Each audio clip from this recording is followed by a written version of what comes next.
Hello, I'm Laura Leist, founder of Eliminate Chaos, a residential organizing and productivity services firm. And I have a question for you.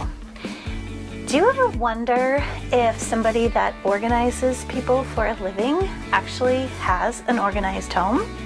Well, today I'm going to give you a sneak peek into our pantry to help you get prepared for the upcoming holidays and all of the cooking that you'll be doing.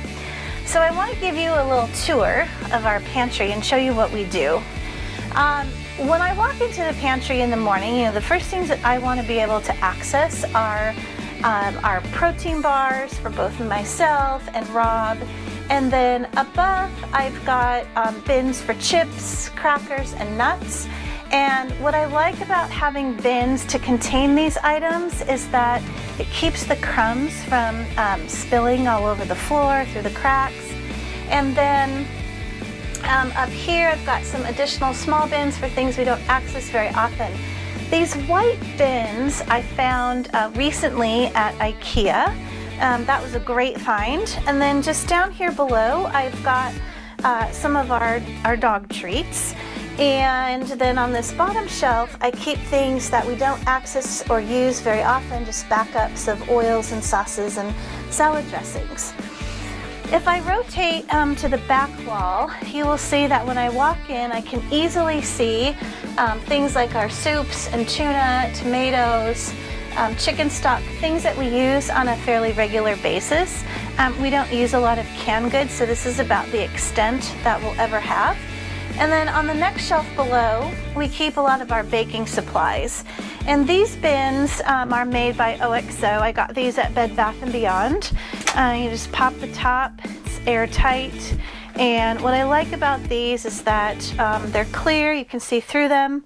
I have labeled these just for easy sake of seeing things. And then down here I have a bin where we keep pasta. A lot of our clients might also have another bin for things like beans.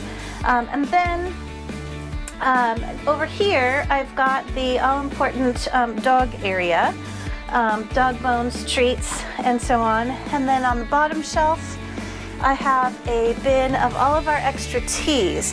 Now normally this would be something I might put on top shelf out of the way. My top shelf is pretty full, but the tea that I actually access on a fairly regular basis is in this really nice tea box, so I have a variety of teas to choose from. And then if we take a look up top in the pantry, you'll notice that I have things that are lightweight, and you can also see that I have a lot of extra space up at the top where I could have installed more shelves, but I actually do not need all of that space, so we're good for now. So these are just a few of the simple things that I do in our pantry to make it a little easier to keep things kind of contained, similar things together. It makes it a lot easier for going shopping. We can quickly see exactly what we need and make sure that we're not overbuying and that food isn't expiring because we can see it all. So as you begin to prepare for the holidays and you're thinking about getting your kitchen and your pantry organized for all of the holiday cooking and baking that you might do, I hope that you'll find that some of these tips will be very helpful to you. And I wish you a very happy holiday season, and may it be very organized as well. Again, I'm Laura Leist from Eliminate Chaos. Happy holidays.